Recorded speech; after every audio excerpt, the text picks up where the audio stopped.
Hello everyone. In the last lecture we have discussed about the classification and gradation of aggregate, and if you remember that we ended discussing about the use of the software simple tool for aggregate blending STAB, and we solved one problem. Overall, in the last lecture the main idea was to understand what we actually mean by the gradation of aggregates, how different stockpiles which are typically formed in the plant through fractionation after the crushing process, they are mixed together so that finally we can have a combined distribution of aggregate which falls within some standard range or standard band. And this standard band is typically decided empirically or based on experience, we can say, considering the maximum density line as the reference gradation.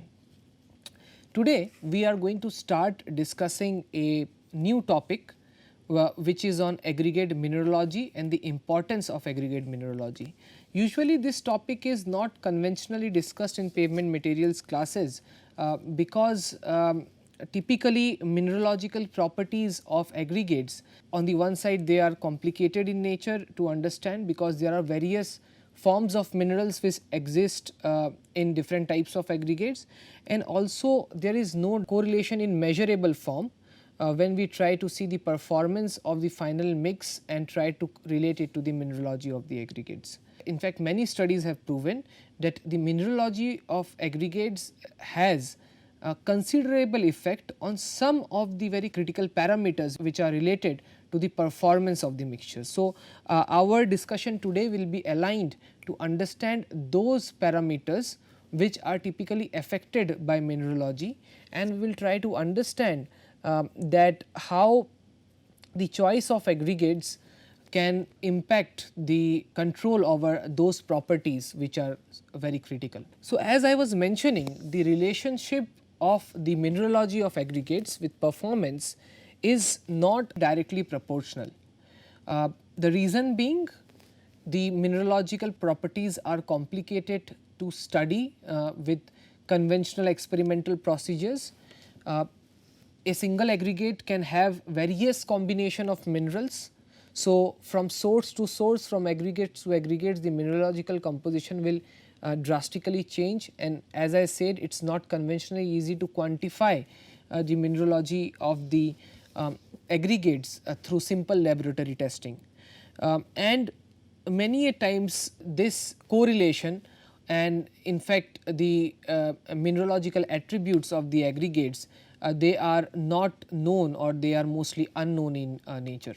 If we try to see the main parameters which get affected directly by the mineralogy of aggregates are the adhesion characteristics and the skid resistance properties.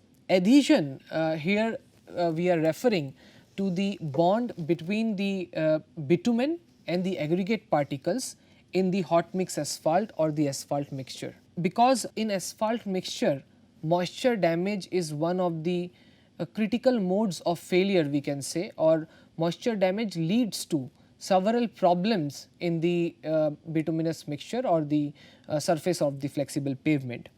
Therefore, adhesion becomes one of the parameters of interest of study, because if we can improve the adhesion, if we can control the factors affecting adhesion, we can also control the performance of the hot mix asphalt. On the other hand, the vehicles, they move over the surface, and in the surface we can have an asphalt mixture, we can have a concrete mixture, and a large portion, as we were discussing, of these mixtures comprises of aggregates. Now, when the vehicles move over the surface, there is a frictional force which is acting between the tires and the pavement surface, and because of this frictional forces there are chances that the surface will wear off depending on the type of surface and depending on the type of aggregates we have. So, the aggregate mineralogical composition is also related to its resistance to this wearing action between the tires and the pavement surface. So, that is something again which we are going to discuss from the perspective of mineralogy of aggregates. Okay, so now let us start discussing about these performance parameters one by one, and let us start talking about adhesion. Adhesion here it refers to the bonding between the bitumen film and the aggregate particle in a conventional hot mix asphalt.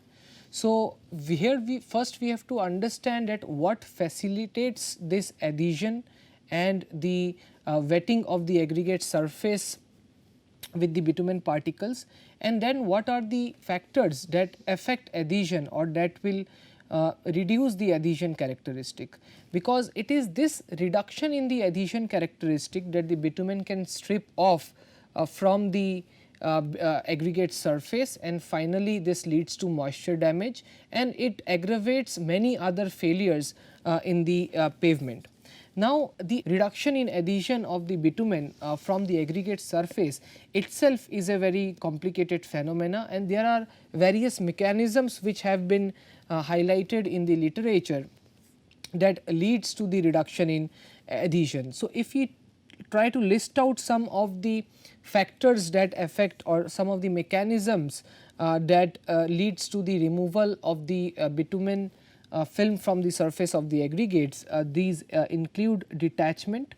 Now, detachment is a phenomena which will depend on the mineralogical attributes of the aggregates. It will depend on the free surface energy of the different components, including aggregates, including bitumen, and including the presence of water.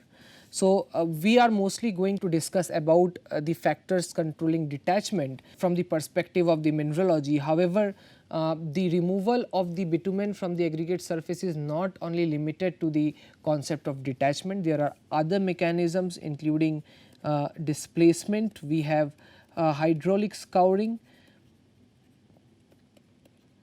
Now, this mechanism is related also to the movement of the vehicle, that when there is a film of bitumen and there is a suction from the tire of the vehicle. So, when there is the water suction, when this force is applied, the water can also peel off some of the bitumen from the aggregate surface. All right. So, that is hydraulic scouring. We have also spontaneous emulsification, which is a function of the temperature of the surrounding. Then we have the effect of pore pressure. If we have pore pressure built up within the mixture and there is movement of the vehicle, the pore pressure can be high enough to induce impulse forces on the aggregate particles, separating it and thus breaking the bond between the bitumen and the aggregate.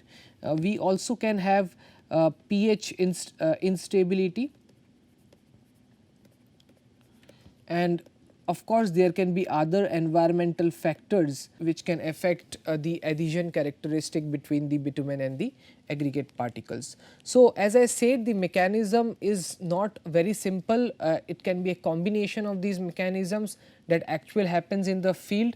But our idea here is to understand from the mineralogical perspective of the aggregates that how the adhesion is related. Talking about the wettability of the aggregates by the bitumen in presence of water, this process is a physiochemical phenomena and it is not very well understood. In fact, the aggregate wettability is actually a function of the amount of surface tension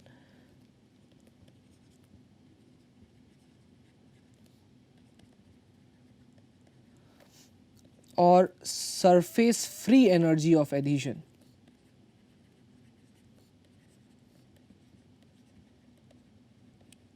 All right.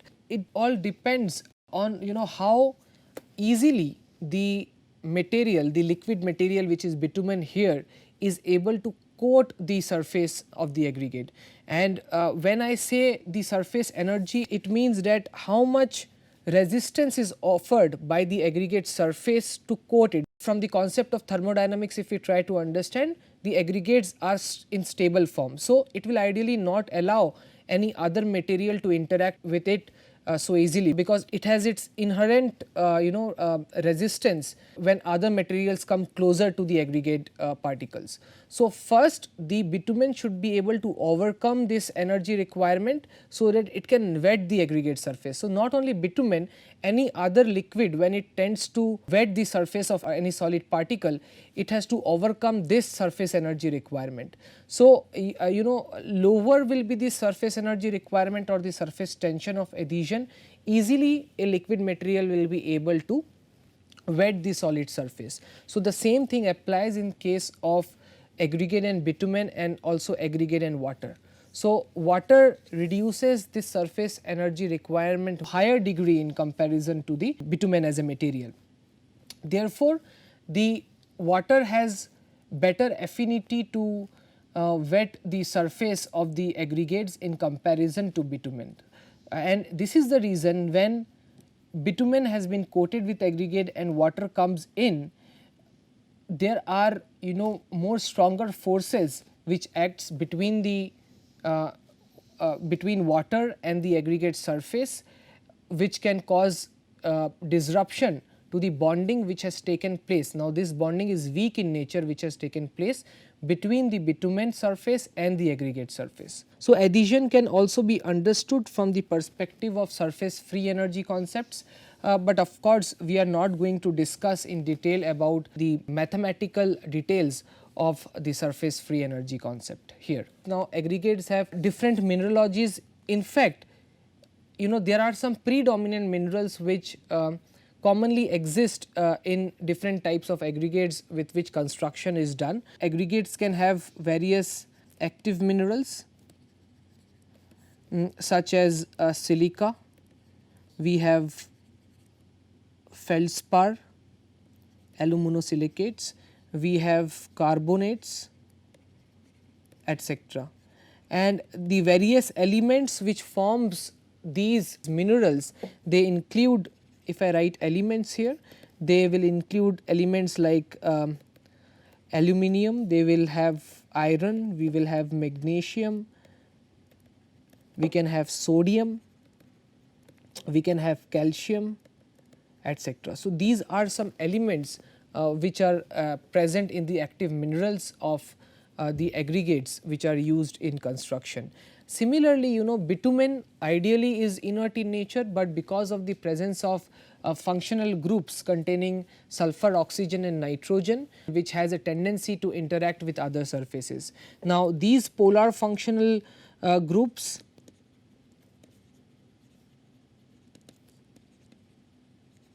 contains molecules which can be either acidic in nature or can be basic in nature, and that has a tendency to interact with surfaces such as aggregates. So, I will write down some of the very common acidic and basic type of molecules which exist. For example, we have carboxylic acid, we have anhydrides, etc. And if we talk about the basic form, we have sulfoxides, we have pyridines, etc. This is the presence of these functional groups that bitumen has some forces attached to the aggregate particles or the surface of the aggregates. And as I said, in the surface of the aggregates also we have active minerals which keeps tendency to interact with other materials such as bitumen and water.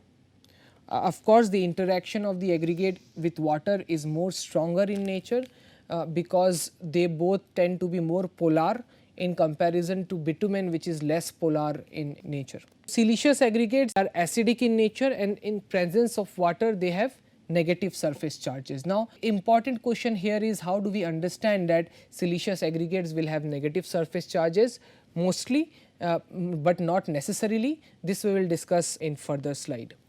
Then we also have calcareous aggregates. They are basic in nature, and in presence of water they have positive surface charges. So, I will make it clear why I say that siliceous aggregates are acidic in nature, whereas calcareous aggregates are basic in nature. Bitumen, because of the presence of these functional polar groups, for example, let us say carboxylic acid. So, we will see that the presence of carboxylic acid can impart overall negative charges to the surface of the aggregates, and therefore, the bitumen have strong bond with calcareous aggregates like limestone in comparison to siliceous aggregates like granite.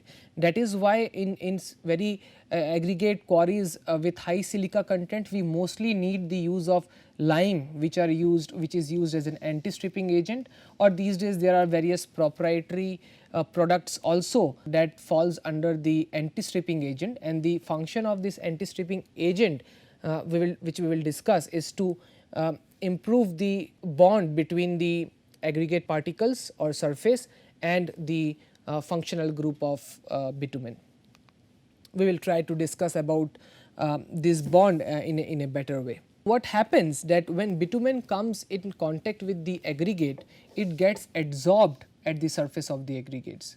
Now, polar group in the bitumen, as I said, for example, carboxylic acid, sulfoxide, pyridines, phenols and others, they get converted into salt. Now, this is the chemical mechanism which has been explained in the literature, that these functional groups, they get converted into salts of sodium, magnesium, potassium or calcium. Now, this depends on the presence of active minerals on the surface of the aggregates. So, depending on the type of minerals, the corresponding salt will be formed. So, this acid, it reacts with these active minerals, and they get converted into salts of sodium, magnesium, potassium or calcium. All right, and these salts can have monovalent bond, they can have divalent bonds. For example, salts of sodium, magnesium and potassium, they get easily dissolved in water. So, when water comes in as a third material between the aggregate particles and the bitumen, this salt which is formed, it get dissolved in water, and therefore, the bond between the bitumen and the aggregate surface, they get broken easily. On the other hand, the calcium based salts, they are made of divalent bonds and they are more stronger in nature. So, they are not soluble in water, therefore, they cannot be broken, and this is one of the reason calcium based material, for example, lime, they are used as anti-stripping agents. So, these anti-stripping agents, they promote the formation of these divalent bonds, so that when water comes in, this bond does not get broken up and the adhesion between the bitumen and the aggregate particle is not disturbed. What we have discussed, that sodium, magnesium and potassium salts, they are water soluble, while calcium salts are not, and thus limestones have a tendency to perform better in adhesion in comparison to granite or any other form of siliceous aggregates. The pH of water also affects the affinity. However, this effect is not very clearly defined. So, but in general it is believed that higher is the pH of water, which means more basic the water is. So, poorer is the adhesive bond between the aggregate and the bitumen. Lime and anti-stripping agents, which can be amine based or silane based, they are used typically to resist moisture damage, and our experiments in the laboratory have also indicated that lime is a very strong and also easily available, a cheaper product you can say, which gives very good resistance to moisture damage. So, this slide is an attempt to explain the mechanism of understanding the acidicity and the basicity of siliceous aggregates and calcareous aggregates, and also to understand that how the surface charges might get formed on the surface of the aggregate particles. So, adhesion of course is a function of interaction between polar groups, and all these materials have some form of polarity. Some materials are more polar in nature, for example, aggregate and water, and some materials like bitumen, they are weakly polar in nature. Let us try to understand about the formation of these charges. Let us say we have siliceous aggregate and we have a freshly cut siliceous aggregate. When this freshly cut siliceous aggregate having a silicon oxide SiO2, it comes in contact with the atmospheric moisture Okay. So, the hydration process, it converts the moisture into H plus and OH minus, and this H plus and OH minus interact with SiO2 to form the silanol group, which is SiOH. Now, water has a tendency to form strong hydrogen bond with siliceous aggregate, which can replace bitumen polar groups when bitumen is coated with the aggregate. So, what happens that when this silanol group comes in contact with basic water. So, if it is a basic water, it will have a tendency to remove H plus, alright. So, it will pull out H plus from the silanol group, and therefore, the overall charge is negative in nature, alright. So, the net charge is negative.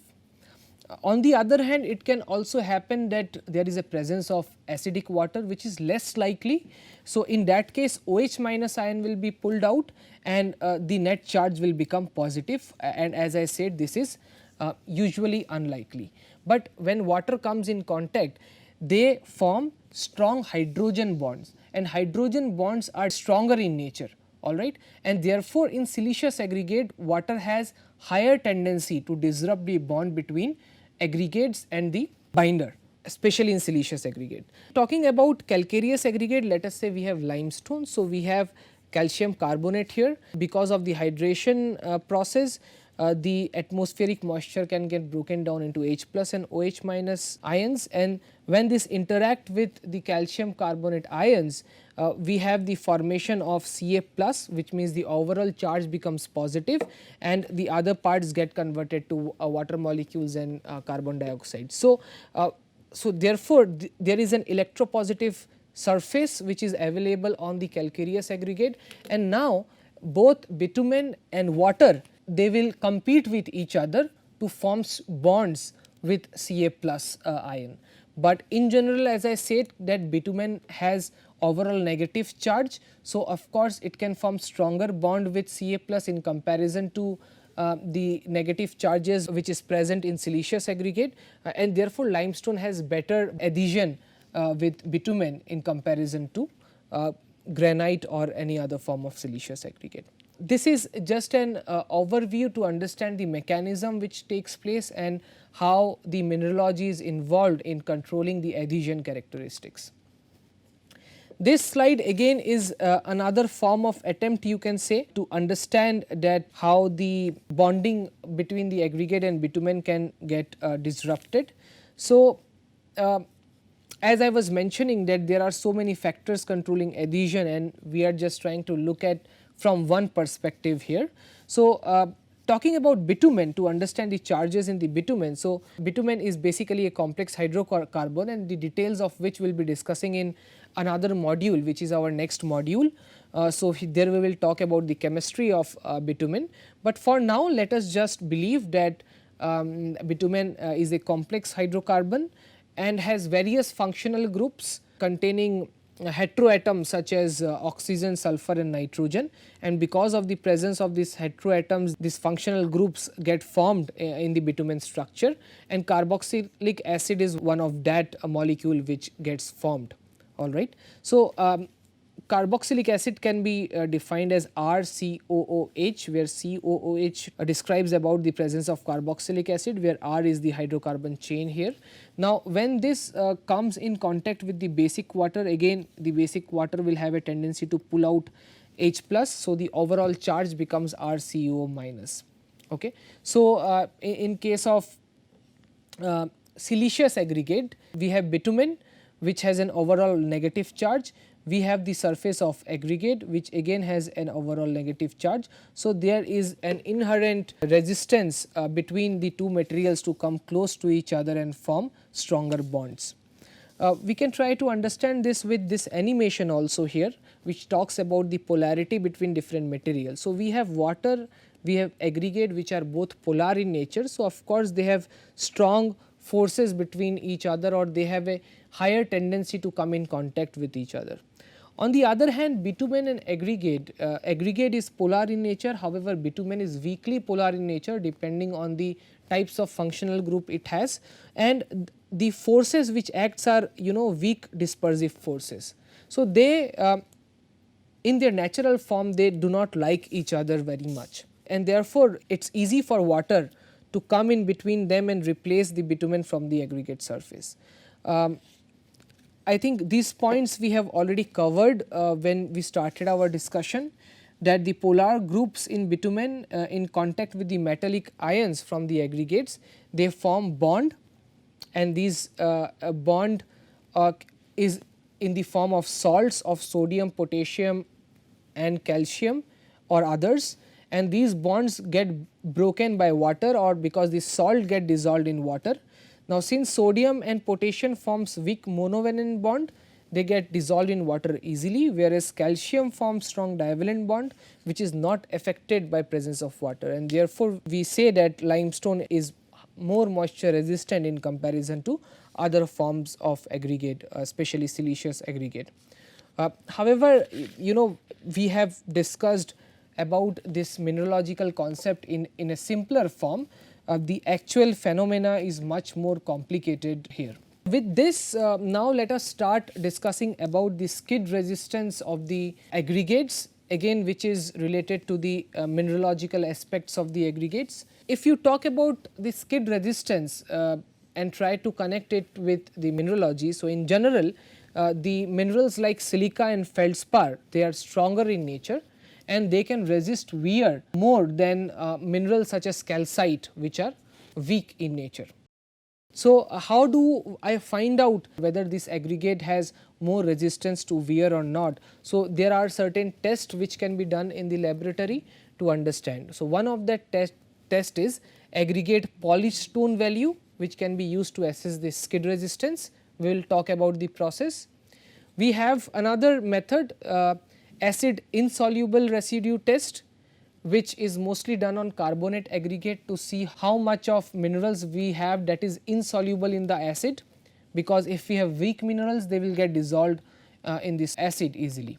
We also have some full scale test that tells us about the skid resistance of the pavement surface. Again we will discuss about this full scale test. We will start discussing about the polished stone value. So, in the polished stone value test, what we do, we use single sized aggregate particles. So, usually we take 36 to 46 particles, which typically has a size of 10 to 6.5 mm. Alright. So, we take 36 to 46 particles,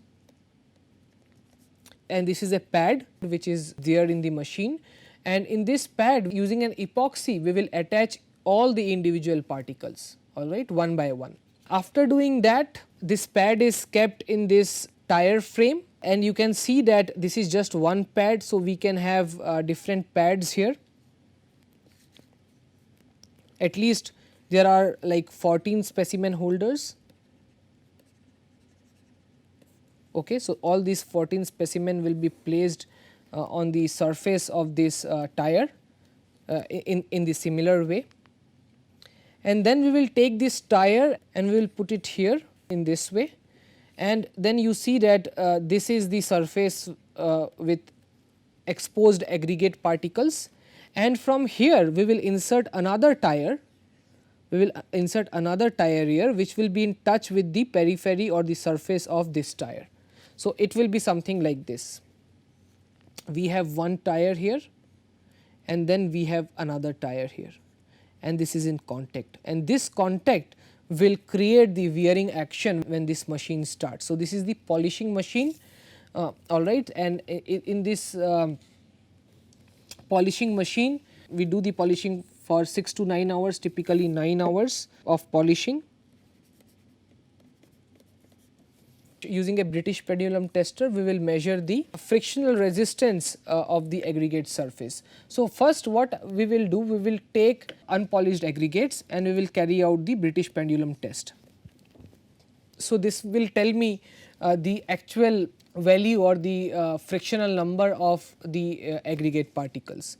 And after doing the polishing using this machine, so after doing the polishing, what will happen, the aggregate particles will get polished off, will wear off, and the extent of wearing will depend on the type of aggregates, the mineralogical aspects of the aggregates. For example, if weak minerals are there, there will be more wear in the aggregate surface in comparison to strong minerals. And therefore, we say that skid resistance is related to the mineralogy of the aggregates. Then after doing this polishing, we will take out the mold, again we will place it here, and then here we have a pendulum. It acts something like this. So, this is the pendulum, all right, and here is the free end, and from here it is free to move, and we place the sample beneath. So, when this pendulum comes, it touches the surface and it goes up. Okay. So, more is the resistance by the surface, lower will be the height of this movement. Less is the resistance of the surface, more will be the height of the rotation. So, depending on this height of rotation, you can see we have markers here.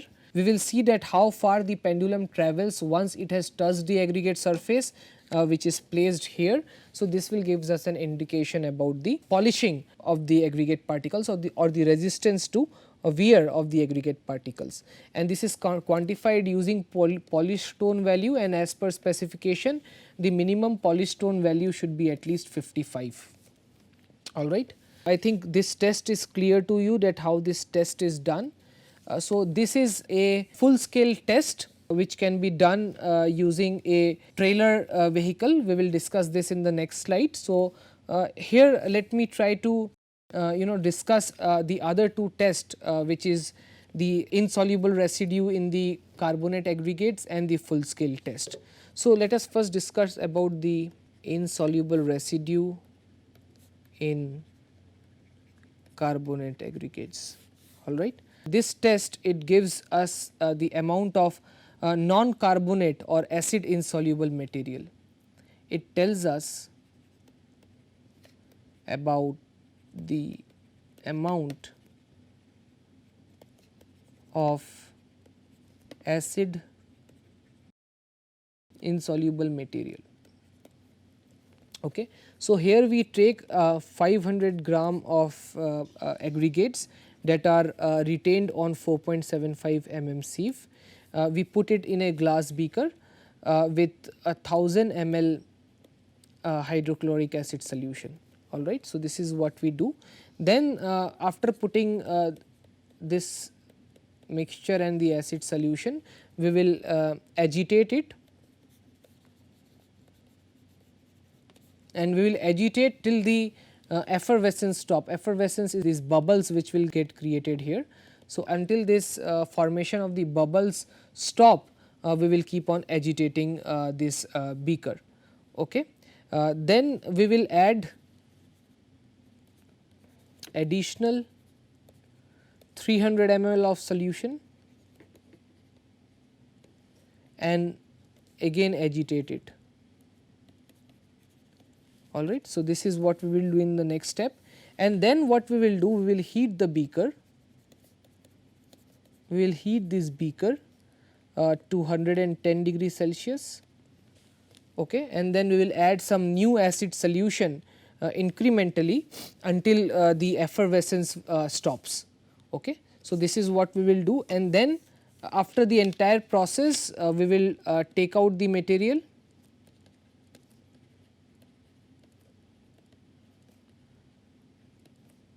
Okay. We will sieve it, we will dry it, and we will again sieve it through 75 micron sieve. Okay. So, and then we will see that what is the weight retained on the sieve. What will be the effect of the acid, that it will break down the aggregate particles. If the aggregate has strong minerals, the amount of breakage will be less. So, we will expect that higher amount of material will be retained on the 75 micron sieve. Okay. So, larger is the value of the weight retained, more is the presence of insoluble material. Okay. And here we desire that minimum 10% should be at least retained. At least 10% of the material is desired here. All right. Now, talking about the other test, which is the full scale test. This is also called as a Lock-Wills-Kit tester.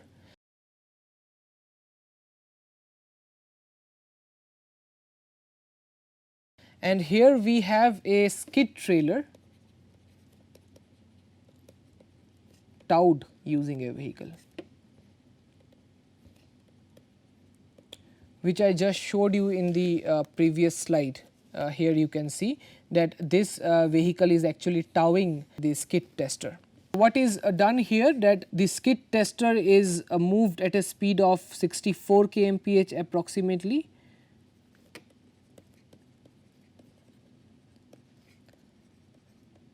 and once this speed is reached, what we will do, we will spray water in front of the tire, spray water in front once the speed is reached. All right. And once the speed is reached and the water is sprayed, then we will lock the wheels, lock the wheel of the skid tester, lock the wheels, and we will see that based on the amount of resistance offered, we will see that what is the resistance to movement. All right. The torque which is required after the locking, it gets converted into friction numbers. Torque gets converted to friction number. All right. And higher is the actual value, more will be the resistance to the movement, and better will be the skid resistance properties. All right. So, higher is the value,